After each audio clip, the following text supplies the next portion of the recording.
नवरात्रि का पर्व शक्ति की उपासना का पर्व है। इन 9 दिनों में माँ दुर्गा के 9 रूपों की पूजा की जाती है। पहली नवरात्रि को माता शैलपुत्री की आराधना होती है। आज मैं आपको सुनाने जा रहा हूँ माँ शैलपुत्री की अद्भुत और प्रेरणादायक कथा। माँ शैलपुत्री का जन्म बहुत समय पहले राजा दक्ष प्रजापति की पुत्री सती थी। सती ने भगवान शिव को अपना पति चुना और उनके साथ कैलाश पर्वत पर रहने लगी। लेकिन एक दिन राजा दक्ष ने एक भव्य यज्ञ का आयोजन किया और उसमें भगवान शिव को आमंत्रित नहीं किया। सती ने जब यह अपमान देखा तो उन्होंने यज्ञ स्थल पर जाकर अपने पिता से प्रश्न किया, लेकिन वहां भगवान शिव का अपमान हुआ जिसे सती सहन नहीं कर सकी। क्रोध और दुख में सती ने वहीं योगाग्नि में अपने शरीर का त्याग कर दिया।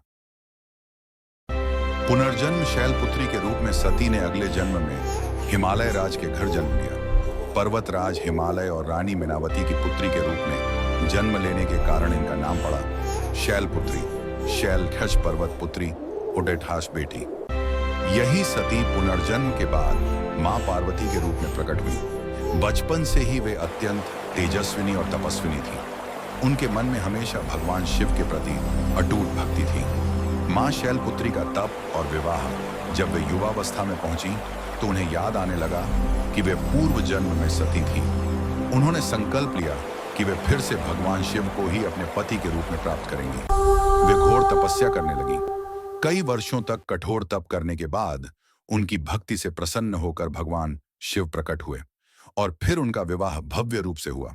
यही कथा आगे चलकर देवी पार्वती और भगवान शिव के दिव्य मिलन के रूप में जानी जाती है। मां शैलपुत्री का स्वरूप और महत्व।